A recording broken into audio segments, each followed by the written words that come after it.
So here we have our gallery of major British writers of the 19th century. These aren't all of the writers that were writing during this period. These are the ones whose writing has really left its mark on English literature, either because they wrote in a very distinctive style or they did something that took the development of English literature on in some way or other. So we begin with Jane Austen, who's writing in the early part of the 19th century. She's writing during the Regency period, around about 1811. She died in 1817, and she wasn't very popular during her lifetime. A lot of her work was published posthumously after she died. Austen's literature focuses on the life of provincial English gentry, the social circle that she herself moved in. Her novels are essentially novels of manners, and in those what she's doing is examining and critiquing the lives of these provincial English gentlefolk that she's familiar with. She often does this by way of employing a gentle satire, particularly in the way that she characterises some of these people. A lot of them are almost caricatures. If you think about the mother in Pride and Prejudice, she's much more of a caricature than a real person. Austen's novels tend to feature heroines, so the action focuses around and revolves around the female characters. So again, you think Pride and Prejudice or Sense and Sensibility or Emma, it's the female characters that we focus our attention on, and the male characters are secondary to those. And those female characters are tested not through physical acts of daring do, but rather through the way that they navigate their way through social situations and negotiate the social etiquette of the day, because Austen is writing about something that's familiar to her. Marriage is a key theme in all of Austen's novels, which is reflective of the importance that this had for young ladies of the leisure classes, the sort of class that she was a part of. It was a preoccupation of young ladies such as herself and others within this social class. So Jane Austen gives us witty, satirical novels of manners that shine a light on the English gentry and their social etiquette in the early part of the 19th century. Then we move on to Sir Walter Scott, who was a contemporary of Austen, but rather different. His novels were sort of historical romance. He produced very different novels. They focused on male heroes. There was lots of daring do, things like Rob Roy, Waverley, that sort of thing. He defined the type of novel that he was writing as a romance which turns upon marvellous and uncommon incidents, by which he means, although his novels are focused on real historical events, to make them a better story, he would often change the order that the events happened, or he'd add in some kind of supernatural element just to make it a bit more exciting. So although they might be historically based, they're not factual historical novels. He was hugely popular in his own era, not just with readers but with other writers. A lot of writers, Byron in particular, admired him and thought that he was a real influence on the way that English literature was going. Although Scott himself was a member of the aristocracy and his sympathies were very much with the feudal system and with the aristocracy, the most convincing characters, the most enduring characters that he created come from the lower orders. So we're talking about things like tradesmen, social outcasts, labourers, that sort of thing, which is really interesting. And when we think about the time at which he's writing is really significant, because these of course are the people that are suffering the most in the early part of the 19th century. Now, you may be wondering why we started with Austen, who's writing 1811, and then went on to Scott, and there isn't anyone writing novels or prose fiction in 1800 up to 1811. That's because we're still in the period of Romanticism in terms of literary history. So the dominant literary forms are poems and verse narratives. And in fact, Scott himself began writing verse narratives. He was sort of on a par with Byron, and the two of them would produce these long verse narratives that were popular, but Byron ultimately was much better at it, and so Scott turned his hand to prose novels instead and made the form very much his own. So we're in the period of Romanticism, so we're dealing with Byron, Keats to a certain extent, although obviously he dies very young, and then Shelley. So now we come on to Mary Wollstonecraft Shelley, who's the wife of the poet Percy Bysshe Shelley. And she's also the daughter of William Godwin, who was one of the foremost Gothic writers of the day, and Mary Wollstonecraft, who is arguably one of the first feminists. However, although William Godwin and Mary Wollstonecraft, for their liberal, their feminist sensibilities, when Mary married the romantic poet Percy Bysshe Shelley at the age of just 16, William Godwin was not terribly impressed. Mary Wollstonecraft was actually dead by this stage, and so that caused a lot of friction within the family. Unfortunately, Mary Shelley's life with Percy Bysshe Shelley was characterised by loss and turmoil. She suffered a number of miscarriages, and a number of her surviving children died in infancy.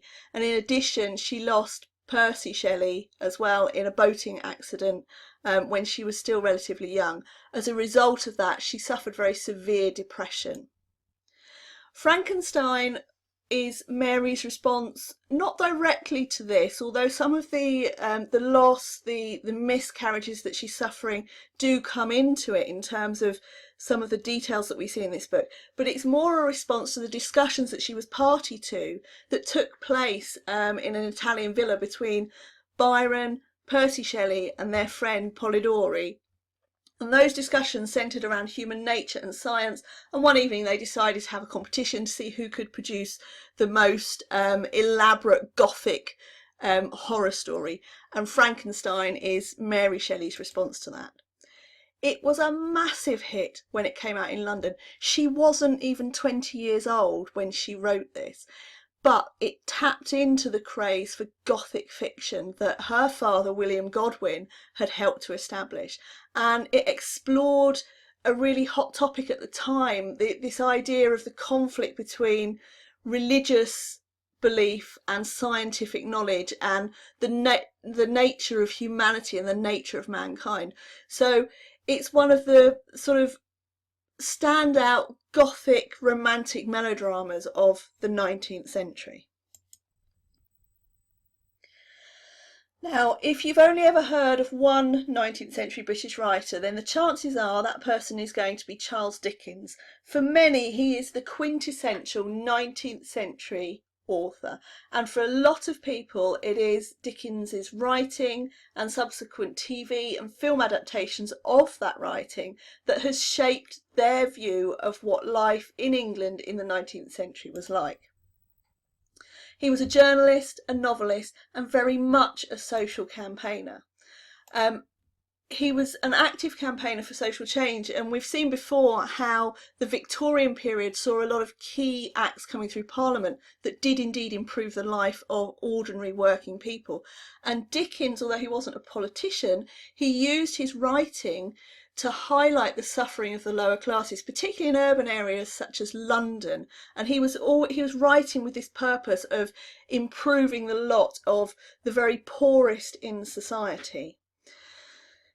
What we know today as his novels were originally published in either weekly or monthly instalments in the various magazines that he ran, and his writing was hugely popular during the 19th century, and there are accounts of illiterate working class people all paying a small amount into a kitty to have somebody buy the magazines and then read those stories to them to get the next instalment, because they absolutely loved his story. His writing is very lively, it's very engaging.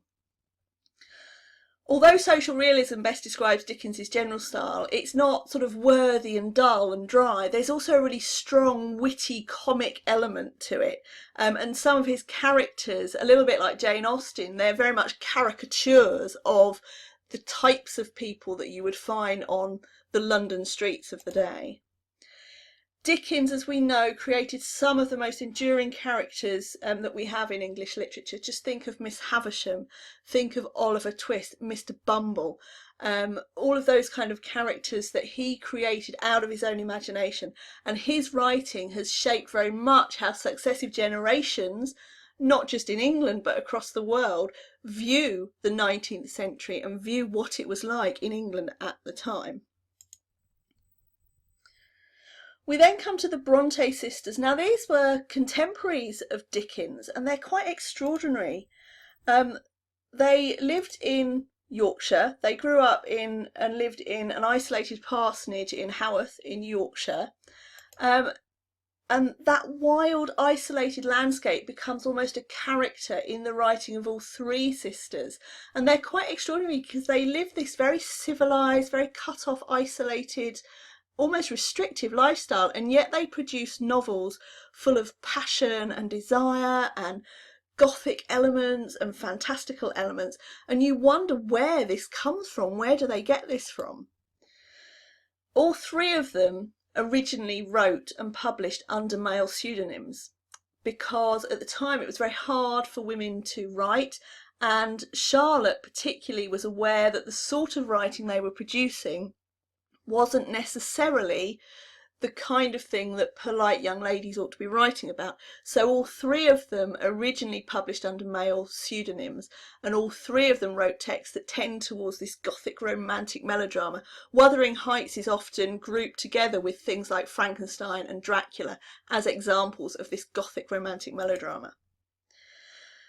One contemporary reviewer described the sisters as having made their mark on the reading public with epidemic force. So like Dickens, they were very popular during their day, and rather like Dickens, their works remain popular and known today. We've heard of Wuthering Heights, of Jane Eyre. Some people may have heard of The Tenant of Wildfell Hall. Anne Bronte is perhaps the lesser known of the three sisters, but really important, really significant and extraordinary group of young women there producing some really enduring works of English literature. Now we come on to Thomas Hardy. In a way, he's almost Dickens's rural counterpart. Hardy actually saw himself first and foremost as a poet, and he wrote novels basically to pay the bills because the poetry wasn't proving to be financially viable. He was born and lived most of his adult life in rural Dorset. He came from a poor farming family, so he's not one of the aristocracy, he's not part of the social elite. And in his writing, he sets his stories in the fictional county of Wessex, which is often referred to nowadays as Hardy's Wessex. It's basically Dorset, just with the names tweaked slightly. But all of the places are there. And what he does in those novels is to focus on the earlier part of the 19th century, so when there were people moving from the rural areas into the city, where there was this hardship because of the Corn Laws, because of the increase in mechanisation. And where Dickens focuses on the suffering of the urban poor, Hardy basically focuses on the hardships of life for rural communities that force them into those urban areas, that force them into those urban slums. So it's possible to see Hardy as Dickens's kind of rural counterpart. He's doing for rural 19th century communities what Dickens was doing for the urban 19th century communities. And then we have George Eliot. Again, she's a very interesting character. She was, to a large extent, a social outcast because she chose to live as a common law wife with a married man, and so she was outcast from society. Virginia Woolf, speaking of one of Eliot's novels, Middlemarch, said they were novels written for grown-up people. Her real name was Marianne Evans, but like the Bronte sisters, because she was writing in the 19th century, she wrote under a male pseudonym, George Eliot, and I will continue to refer to her as George Eliot because that's who we know her as. She was quite old by the standards of the day when she began writing prose fiction. She was 40, and what she does in her prose fiction is set it, rather like Hardy, in the rural England of her childhood, and in her case that's rural Warwickshire. So she's looking back with the benefit of experience and hindsight and maturity on a time when she was young, and her prose fiction is set during the 1820s and the 1830s. So again, in that time of hardship for people in rural communities where we get a migration from the rural societies into the urban society. So we're getting that shift from agricultural to industrial nation, and Hardy and Eliot and writers like them are documenting that through their prose fiction.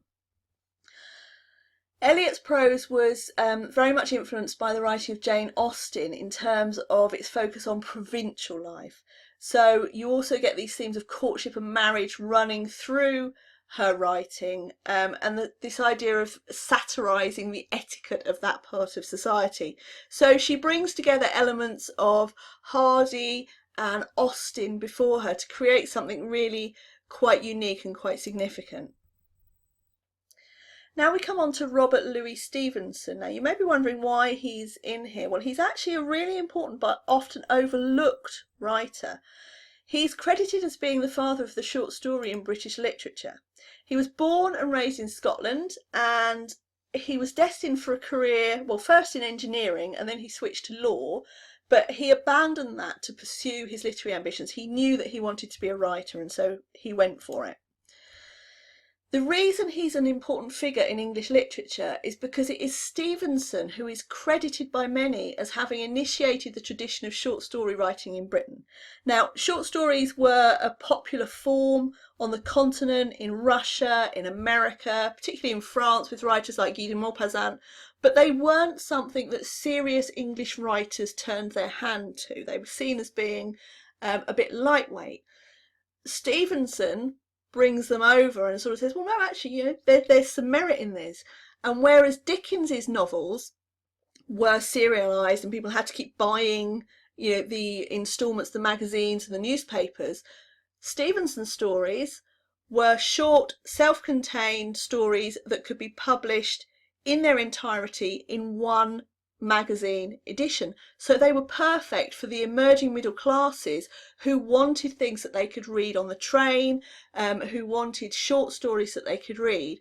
And so he moves English literature on by introducing this new form and kind of making it respectable, making it something that writers actually want to do. His prose fiction, both his short stories and his novels, do tend towards the Gothic and the grotesque. And although he was really popular in his day and admired by other contemporary writers, none more so than Sir Arthur Conan Doyle, Stevenson's work is basically forgotten today. He wrote 12 novels and countless short stories, and of those, really, the only two that most people have heard of are Treasure Island and Dr. Jekyll and Mr. Hyde. And it's such a shame because he wrote so many brilliant short stories and he was such an important figure. So that's why Robert Louis Stevenson is included in here.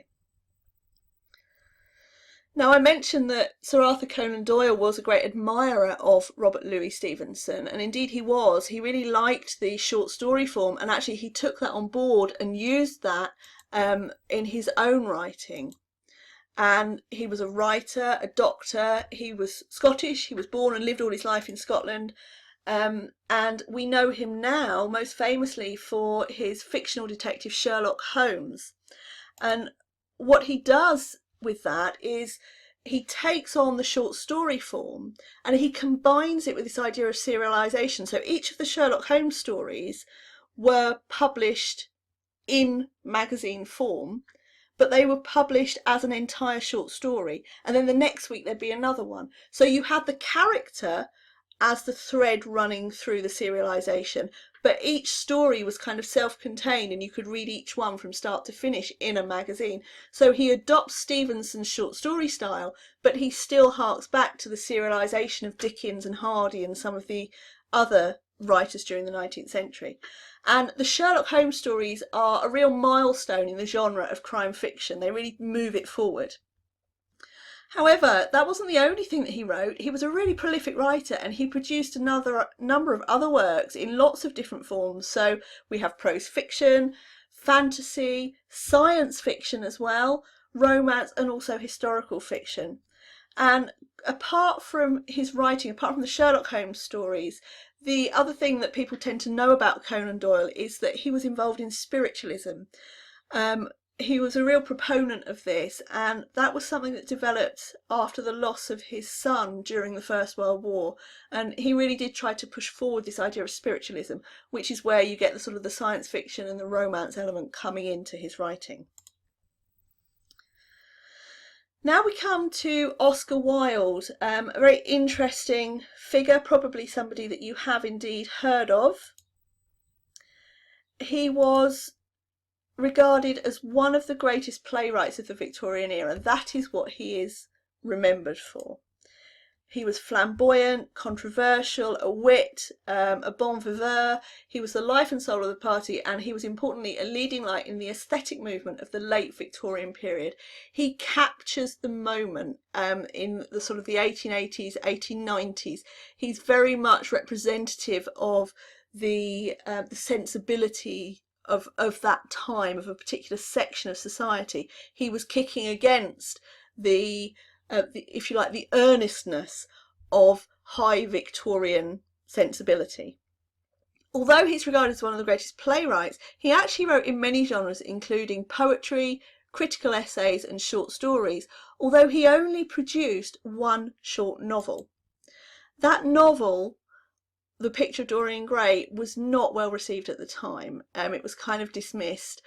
But now it is seen as being very archetypal of the kind of end of the century, what we call the fin de siècle sensibility, this idea of the end of days, the fading glory of the Victorian era.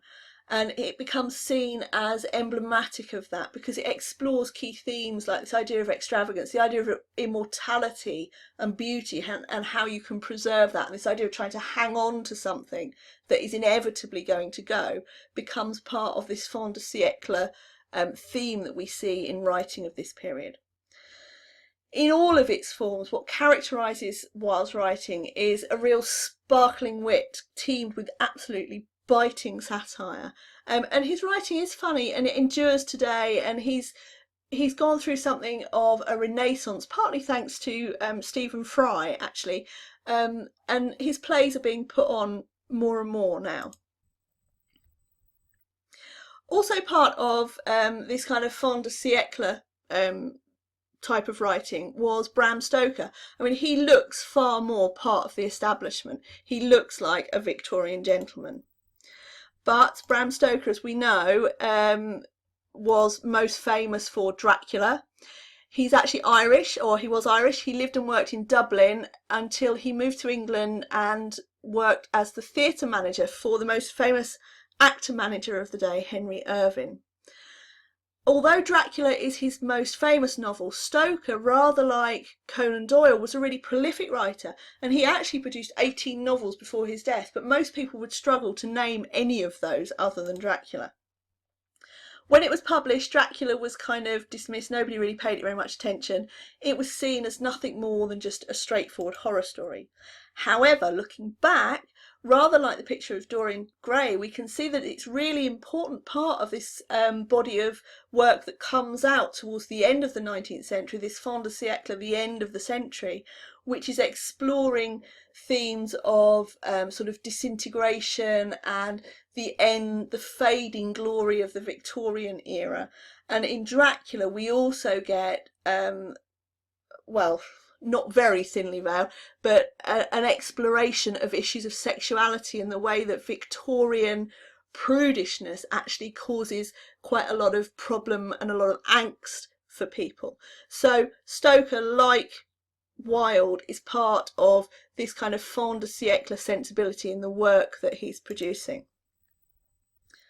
And then we go to H.G. Wells. Now, you've probably heard of H.G. Wells. He's the author of The Time Machine and The War of the Worlds. He takes us into the future. He came from humble beginnings, rather like Hardy. He wasn't part of the elite. He wasn't part of the aristocracy. He was the son of a shopkeeper and a maid who worked for the upper classes. However, he became one of the foremost science fiction writers of the late 19th century and early 20th century. Like Dickens, what he's doing is writing with a purpose. He's using satire to critique the society that he lives in an attempt to bring about social change, which we see very much in things like The Time Machine.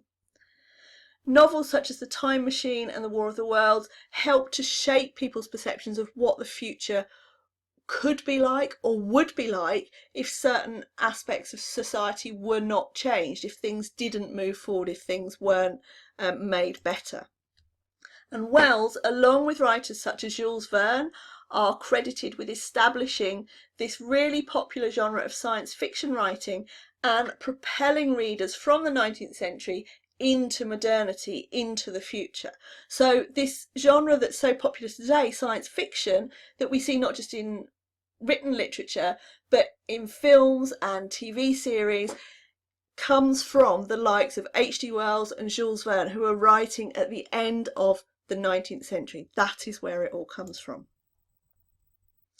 So there we have our gallery of major British writers of the 19th century and their contribution to the development of English literature.